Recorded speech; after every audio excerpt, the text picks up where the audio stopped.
Hello, my dear friends, as well as my dear students.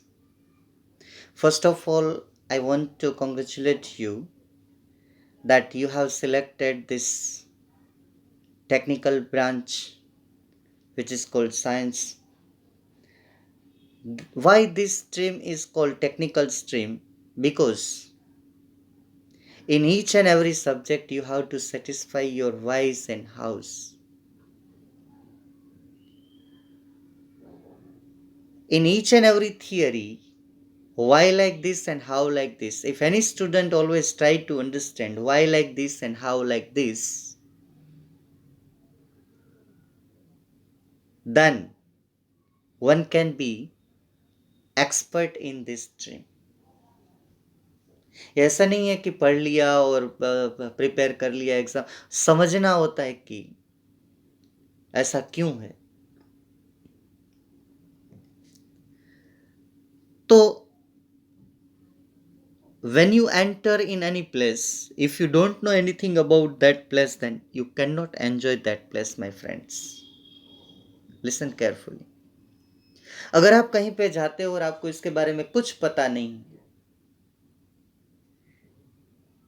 तो आप उस चीज को इतना एंजॉय नहीं कर पाओगे. जैसे कि मैं कहीं घूमने जाता हूँ, अगर मुझे पता चल गया कि यहाँ पे ये हुआ था, यहाँ पे ये बहुत ही सेलिब्रिटी आए थे, ये आए थे, तो मुझे ऐसा लगेगा कि नहीं, ये तो बहुत ही अच्छी जगह है. वरना तो ऐसे जैसे मैं ड्राइंग रूम में घूमता हूँ, ऐसे घूम के वापस आ जाऊंगा. उसमें जो थ्रिलिंग आनी चाहिए वो नहीं आती. ठीक है. अगर आप एक आदमी को मिल रहे हैं और आपको पता नहीं है, तो आप ऐसे ही ऑर्डिनरीली मिल के चले जाएंगे.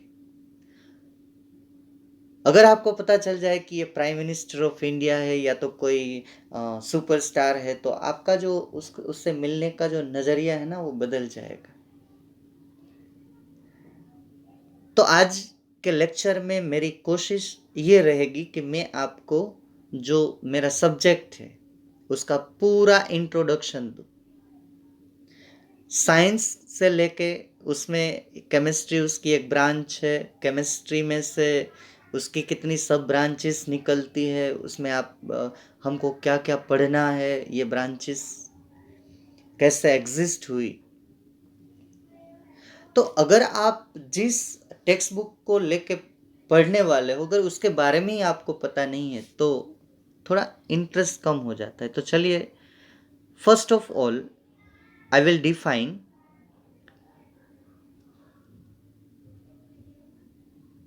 What is the meaning of science. और मेरे प्यारे बच्चों, यहाँ से मैं चैप्टर 1 स्टार्ट कर रहा हूँ, और हमारे चैप्टर 1 का नाम है बेसिक कंसेप्ट्स ऑफ केमिस्ट्री. ठीक है. आज के लेक्चर में मैं उसके बारे में थोड़ा इंट्रोडक्शन दूंगा, उसकी टर्मिनोलॉजी के बारे में बात करेंगे, धीरे धीरे आगे बढ़ेंगे, डोज बढ़ाएंगे. ठीक है. आप भी थोड़ा रिदम में आ जाना, क्योंकि आफ्टर लॉन्ग वेकेशन आप अभी ये ट्रैक पे आ रहे हैं. तो अब देखिए, मैं आपको समझाने की कोशिश कर रहा हूँ कि एक्चुअली साइंस है क्या. What is the meaning of science. So science is a systematic, it is a systematic knowledge for describing and understanding the secrets of nature. क्यों भाई हमें सीक्रेट्स ऑफ नेचर जानने की इतनी जल्दी है. देखिए, हम इन ओल्ड एज हम लोग क्या करते थे, एक पेड़ के नीचे सो जाते थे कि ठंडी हवा आ रही. उसके बाद हैंड फैन आए, उसके बाद इलेक्ट्रिक फैन आए, उसके बाद जो है विंडो एसी आया, उसके बाद जो है स्प्लिट एसी आया. तो ऐसे ही नहीं आया है my dear friends. By understanding the secrets of nature, आज आदमी चांद के ऊपर पहुंच गया.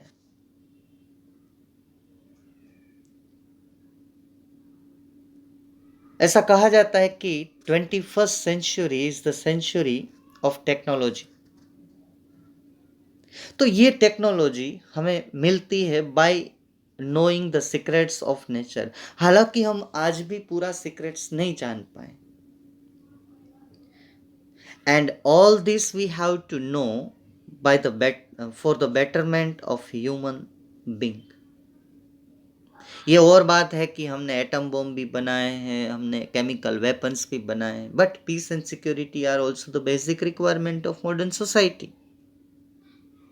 तो ये गलत नहीं है, उसका यूज गलत है।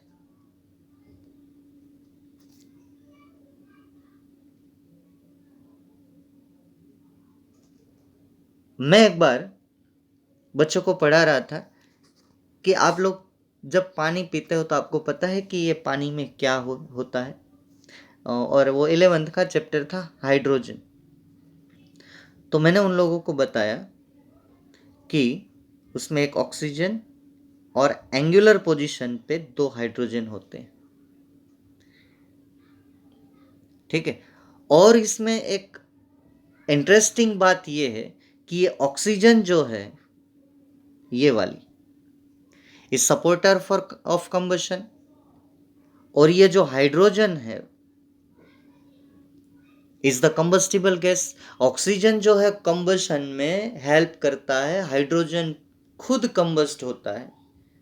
फिर भी पानी, water is the fire extinguisher. उसको बहुत इंटरेस्ट आया बाद में, वो बहुत सारे क्वेश्चन किए। और दूसरी बात उसने ये पूछी कि अगर सर पानी एंगुलर है तो हम जब पीते हैं तो गले में अटक क्यों नहीं जाता। इसको बोलते हैं scientific attitude to learn science.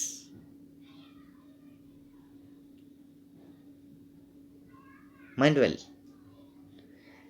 तो मैंने उसको बोला कि बेटा ये जो अट्रैक्शन फोर्सेस को हम बॉन्ड से दिखाते हैं, एंगुलर मतलब फ्लेक्सिबल होता है। जैसे आप पानी पीते हो तो सीधा हो जाता है, फिर एंगुलर हो जाता है, पूरा फ्लेक्सिबल होता है। जैसे आप रबर को लंबा करते हो और जो टेंसाइल स्ट्रेंथ का फोर्स आप रिड्यूस कर देते हो तो ओरिजिनल शेप गेन कर लेता है, वैसा ही ये बॉन्ड फ्लेक्सिबल है। और बॉन्ड जो है वो एक तरह का अट्रैक्शन है ऑक्सीजन और हाइड्रोजन के बीच का। तो अब अट्रैक्शन को तो पढ़ने में हम कैसे दिखाएंगे। जैसे कि आप अपने पापा को बहुत प्यार करते हो, ठीक है, आप बोलते हो कि मैं, मेरे और मेरे पापा के बीच में बहुत ही फीलिंग है, अंडरस्टैंडिंग है, तो आप दिखाओगे कैसे। Is non visible. तो केमिस्ट्री में जो ऑक्सीजन एंड हाइड्रोजन के बीच में अट्रैक्शन है उसको हम एक लाइन से दिखाते हैं, जिस लाइन को हम केमिस्ट्री में बॉन्ड बोलते हैं। अभी तक आपने यही समझा है कि ये इसके बीच में बॉन्ड है, इसके बीच में ये बॉन्ड है, हाइड्रोजन ऑक्सीजन के बीच में बॉन्ड है, सोडियम हाइड्रोक्साइड है तो Na+OH- आयोनिक बॉन्ड है। साहब ये बॉन्ड है क्या। Bonds are nothing but one type of attraction between two elements. ऐसे चीज को समझना है, इसको बोलते हैं साइंस। अगर पानी एंगुलर है तो समझ में आया क्यों नहीं गले में अटक जाता है। क्यों नहीं अटक जाता है, क्योंकि वो बॉन्ड फ्लेक्सिबल होता है। एक्चुअली वो अट्रैक्शन फोर्स है। हम लोग समझने के लिए ये बॉन्ड दिखाते हैं कि ये ऑक्सीजन और hydrogen, they are near to each other due to attraction. अब खाली जगह तो नहीं छोड़ सकते, तो कोई समझ नहीं पाएगा कि ये अट्रैक्शन। जैसे कि आप फैमिली में मम्मी के साथ, भाई के साथ, बहन के साथ अट्रैक्शन है तो वो आपको बोलना पड़ता है, दिखाई तो नहीं देता है, ठीक है। और इसकी कोई साइन भी नहीं है। जैसे केमिस्ट्री में हम ये डैश यूज करते हैं, एक लाइन यूज करते हैं, ये भी कई तरह के आते हैं, हम केमिस्ट्री में आगे देखेंगे। तो अब मैं जा रहा हूं कि science is divided into 4 disciplines and this 4 disciplines are chemistry, physics, biology and geology. ये आपके लिए नया है कि जियोलॉजी साइंस में, हाँ, geology is also one type of science. Up to 10th standard, you know the 3 sciences. One is chemistry, another one is physics and biology। और आप ज़्यादा घबराते थे केमिस्ट्री में। घबराइए मत इतना, बहुत ही interesting subject.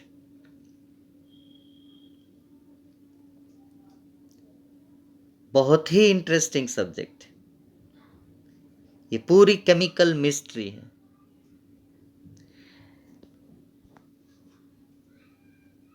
Further chemistry is divided into 4 disciplines. Physics के बारे में आपको पता है, बायोलॉजी के बारे में आपको पता है, already you studied in last 2 days। आज केमिस्ट्री की बारी। Chemistry is further divided into physical chemistry, inorganic chemistry, organic chemistry and analytical chemistry. मैं ये सब इसलिए समझा रहा हूं कि सीधी एंट्री नहीं लेनी, आपको सब पूरा पता होना चाहिए कि ये सब्जेक्ट है क्या। इसमें से इनऑर्गेनिक, जब केमिस्ट को अल्केमिस्ट कहा जाता था, माय डियर स्टूडेंट्स, उस टाइम से ये इनऑर्गेनिक केमिस्ट्री है, ये ओल्ड ब्रांच है। आगे आगे देखेंगे इसमें क्या आता है इनऑर्गेनिक केमिस्ट्री में। इनऑर्गेनिक्स में से एक बच्चा निकला, एक छोटी सी ब्रांच निकली, उसको बोलेंगे ऑर्गेनिक केमिस्ट्री। और देखते देखते वो इतना बड़ा हो गया कि आज की डेट में ये biggest branch of chemistry. Organic is the very wide branch. Inorganic और ऑर्गेनिक को समझने के लिए कुछ मैथमेटिकल कैलकुलेशन चाहिए, कुछ फिजिक्स के प्रिंसिपल हमें यूज करने होते हैं। And to understand the existence, reactivity, preparations, properties, we require some rules, and then rules we have to study in physical chemistry. And by using physical chemistry is the mediation of inorganic and organic chemistry. अब कोई चीज आपके हाथ में आती है और मैं आपको बोलूं कि इसमें क्या क्या है बता दो तो आप बोलेंगे कि सर ऐसे कैसे पता चलेगा। जब आप यूरिन रिपोर्ट करवाते हो, ब्लड रिपोर्ट करवाते हो, तो उसमें आता है ना आरबीसी इतना, डब्ल्यूबीसी, ब्लड प्लेटलेट, सीरम, ठीक है, यूरिन में भी सब। तो ये यूरिन का पूरा एनालिसिस होता है, आप 11th स्टैंडर्ड में भी प्रैक्टिकल में भी करेंगे। और how, what is present in it and how much present, how can you calculate. By using the concepts of analytical chemistry, you can identify what is present in given sample and how much present in given sample. अगर मैं बोलूं कि ये milk में क्या क्या present है, तो आप बोलेंगे लैक्टोज शुगर है, ठीक है, इसमें प्रोटीन है, इसमें विटामिन भी है।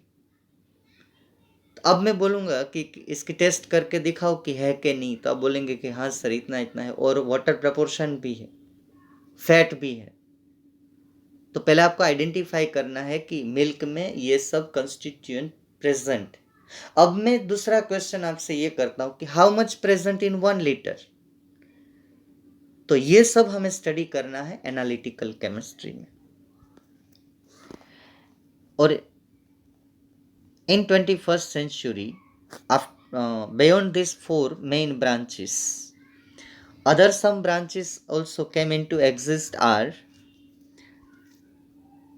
polymer chemistry, marine chemistry, medicinal chemistry, industrial chemistry, biochemistry, environmental chemistry, and green chemistry. Among them, this green chemistry has a tremendous scope in 21st century.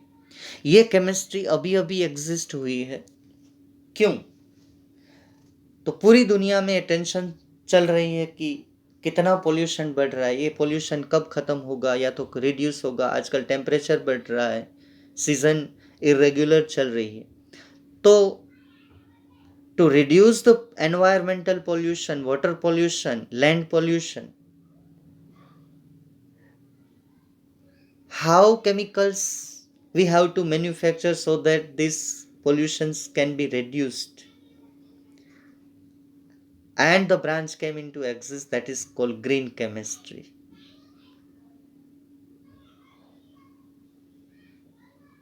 Something about green chemistry we have to study in 12th standard in last chapter. And in 11th standard last chapter is regarding in environmental chemistry. बहुत ही बढ़िया chapter है, general knowledge के लिए तो बहुत बढ़िया। In 12th standard, we have to study one chapter, very small chapter, that is of polymer chemistry. बाकी ये कोई केमिस्ट्री सिलेबस में नहीं है. ग्रीन केमिस्ट्री का एक छोटा सा टॉपिक है, इसका एक पूरा चैप्टर है, इसका एक पूरा चैप्टर है. ये 11th में है और ये 12th में. ये अदर ब्रांचेस ऑफ केमिस्ट्री जो छोटी छोटी है, लेकिन मेन ब्रांच तो ये 4, उसमें से ये निकली है. तो डिटेल में उसके बारे में डिस्कशन नहीं करेंगे.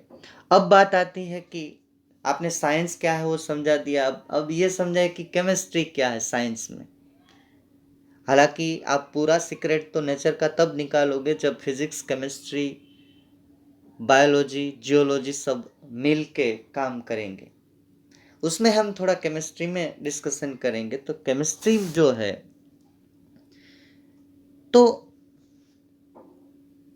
from different views, I tried to explain you the definition of chemistry. Chemistry is nothing but the study of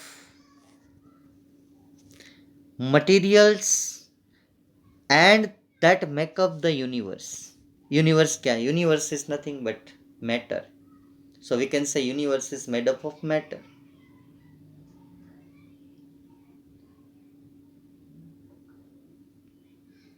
तो ये सब मैटर को लेके हमको स्टडी करना है कि ये मैटर क्या है, ये वो वाला मैटर क्या है.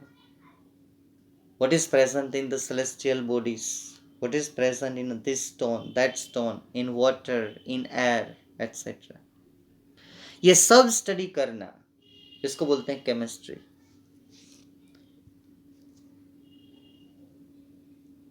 और आगे चलो, दूसरी डेफिनेशन केमिस्ट्री की. तो chemistry is nothing but study concern with the composition, structure and properties of matter. मेरे पास कोई मैटर है तो उसमें क्या क्या प्रेजेंट है उसको बोलते हैं कंपोजिशन. उसका 3D स्ट्रक्चर कैसा है, ट्रायंगल है, रेक्टेंगल है.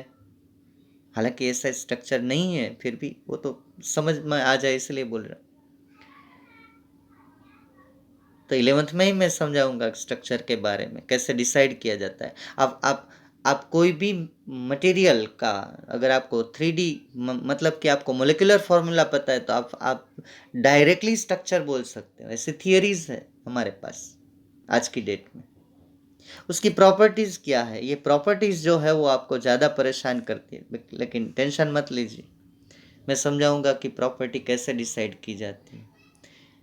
कोई चीज़ रट्टा मारने वाली नहीं. हाँ, कुछ होता है, जैसे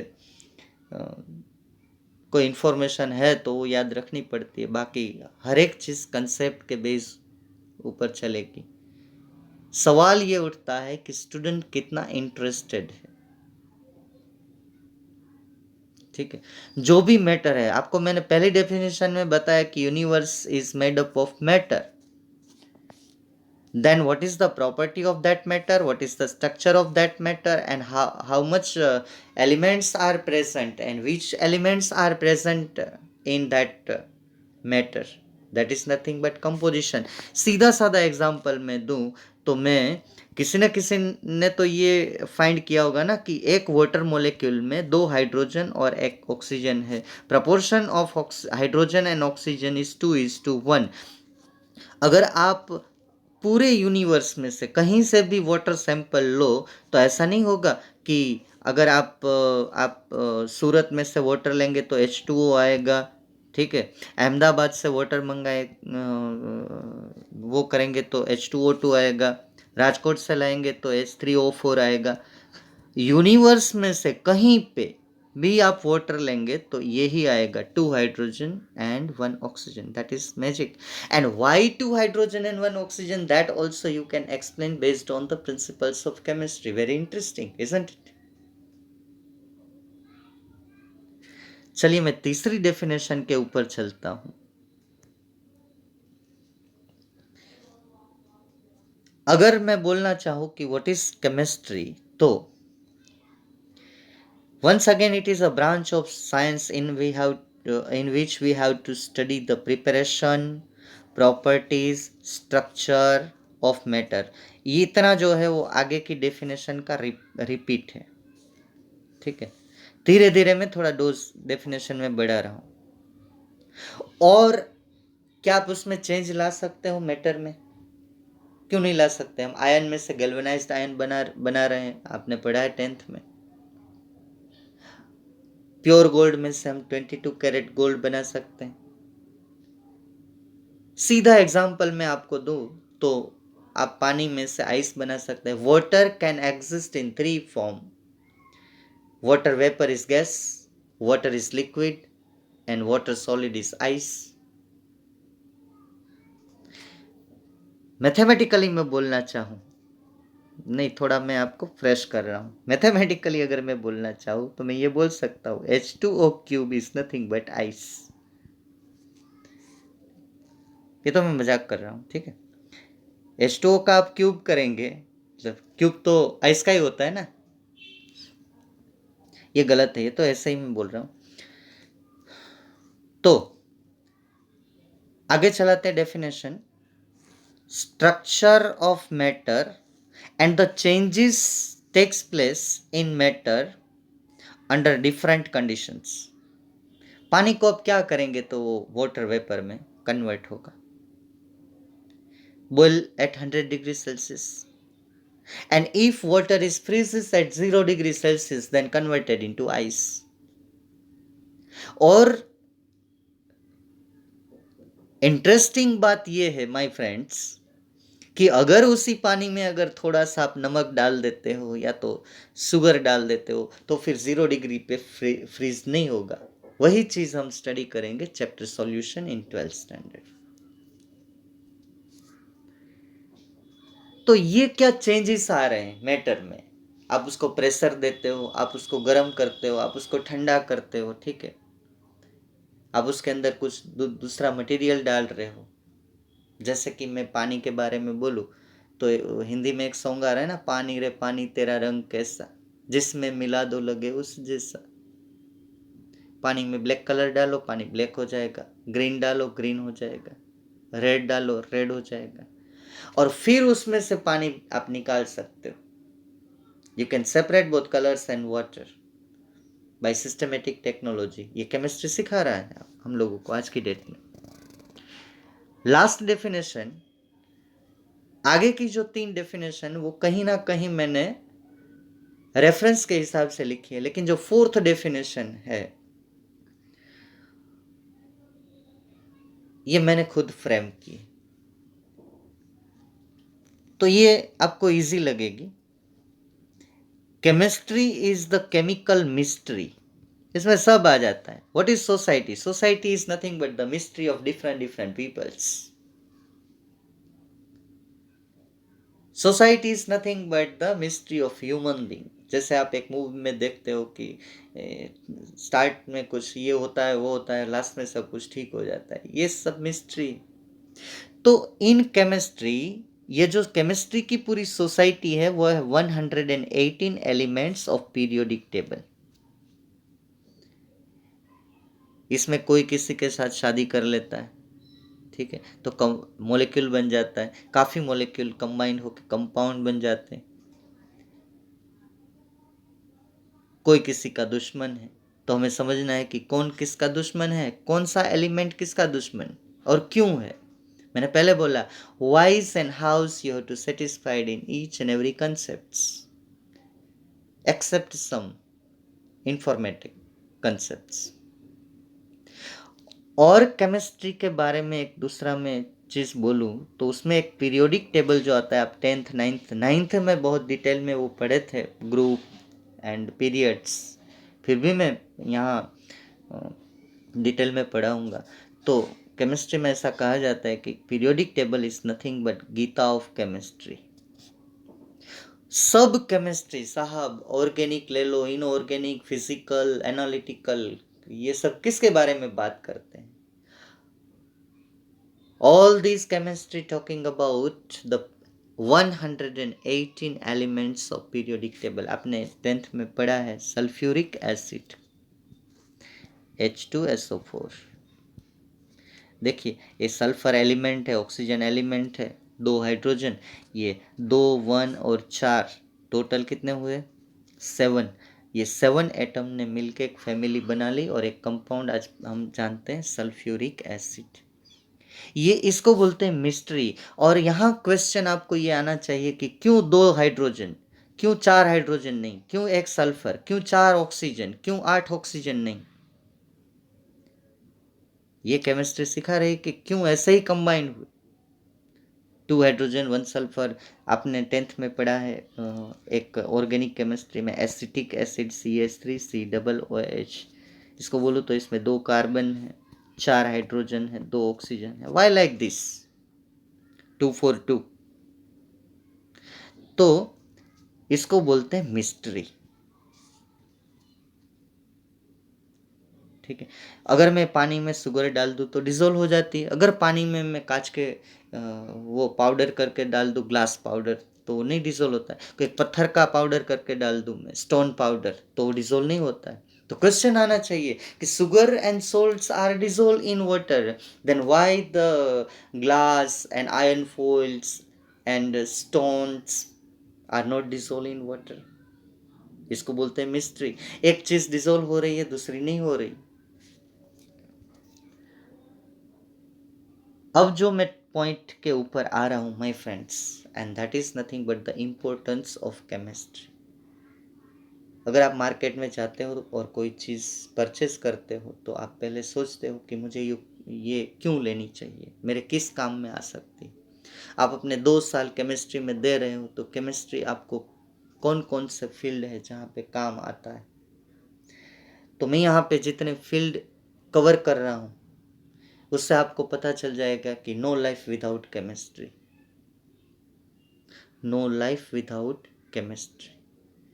आप मॉर्निंग से लेके इवनिंग तक, आपके टूथब्रश से लेके आपके बेड तक, आप सोचो आप केमिस्ट्री के एलिमेंट कंपाउंड का यूज कर रहे हैं। इवन इफ आपका food, water, air, air is nothing but oxygen we are inhaling, that is element number 6 of periodic table. तो पहला है कंप्यूटर वर्ड।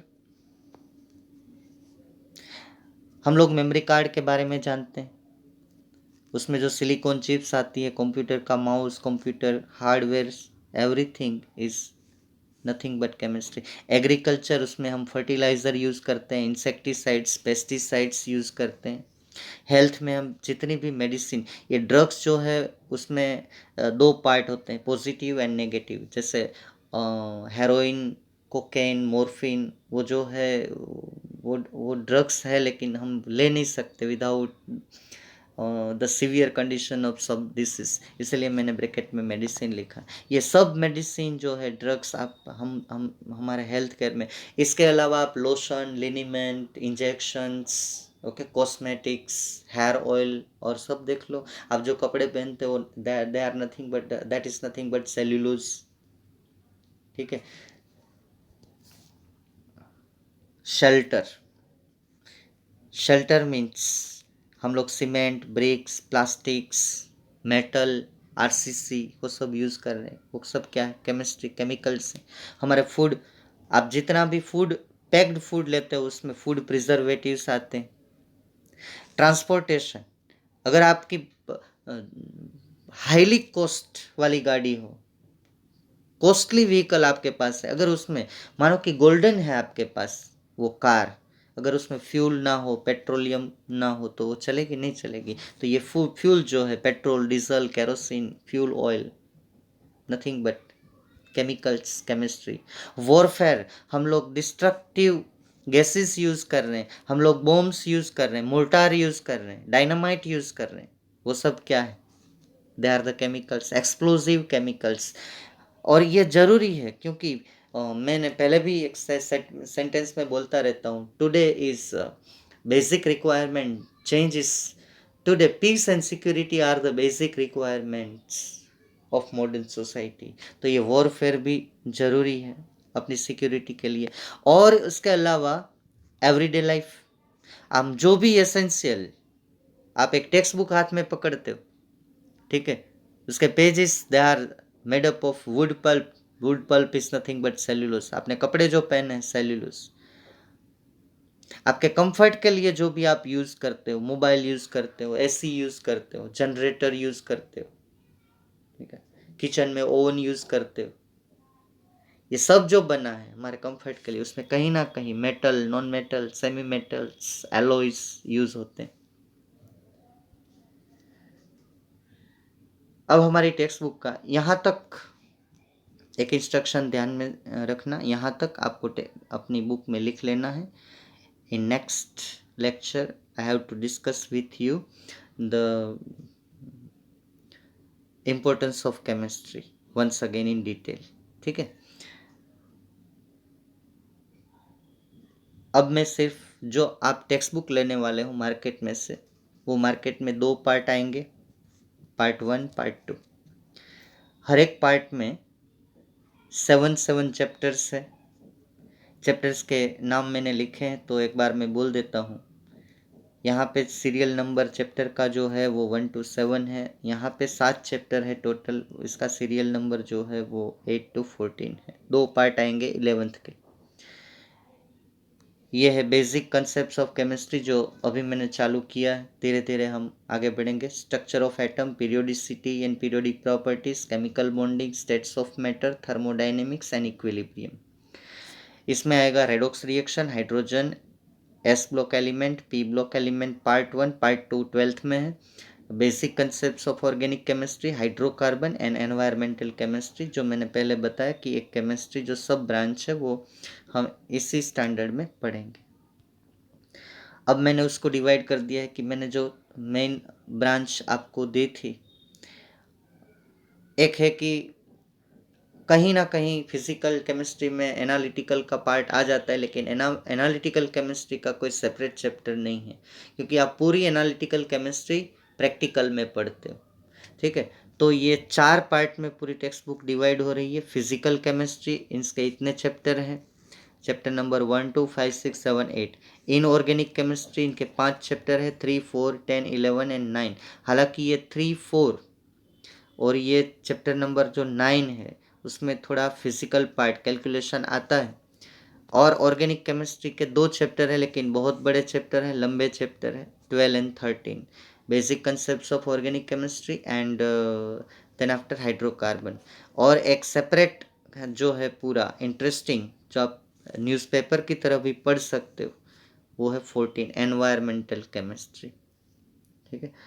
अब as a chemistry student, you should familiar with some terms of previous standard you know very well, and in 10th standard, in 9th standard somewhere you studied regarding atom, elements, molecule, compound, mixture, matter, acid, base, salt, pH, pOH etc. हालांकि ये तो मैंने revision वाली terminology लिखी, तो ये सिर्फ 8 example यहाँ डैश डैश दिया है, मतलब यहाँ ख़त्म नहीं हो रहा है। ये एग्जाम्पल देके, ये 7 एग्जाम्पल देके मैं ये समझाने की कोशिश कर रहा हूँ कि जैसे आप कहीं पे जाते हो तो उसकी लैंग्वेज की टर्मिनोलॉजी होती है। जैसे कि इंग्लिश बोलते हो आप, तो ऐसे फ्रेंच नहीं बोली जाती है, फ्रेंच का टोन अलग होता है, जैसे गुजराती का अलग होता है, हिंदी का अलग होता है, इंग्लिश का अलग होता है। तो हर एक की टर्मिनोलॉजी होती है लैंग्वेज की। उसी तरह हर एक साइंस डिसिप्लिन की खुद की टर्मिनोलॉजी होती है। तो वैसे केमिस्ट्री की टर्मिनोलॉजी है वो बहुत लंबी है, तो उसके साथ भी आपको फेमिलियर रहना पड़ेगा। तो ये टर्मिनोलॉजी आपको लिखनी नहीं है, वो तो जैसे चैप्टर चलेगा आपके कांटेक्ट में वो आती रहेगी। तो यहाँ थोड़ा मैंने आपको समझाने की कोशिश की है। I tried to explain you कि actually what is science, classification of science, what is chemistry, classification of chemistry. Then after I explained you the definition of chemistry, importance of chemistry, then the dissection means classification of our textbook, and then basic terminology already you know very well about it, and some new also we have to added in our in higher secondary section. तो हम धीरे धीरे आगे बढ़ेंगे। Next मैं question जो है, अभी इम्पोर्टेंस ऑफ केमिस्ट्री में थोड़ा डिटेल में जाना चाहता हूँ। इसके बाद में जो बेसिक टर्मिनोलॉजी लेके एटम, एलिमेंट, मैटर को लेके हम आगे बढ़ेंगे। Matter is divided into atom. तो यहाँ पे हम लेक्चर ख़त्म कर रहे हैं। Okay, thank you friends, thank you very much.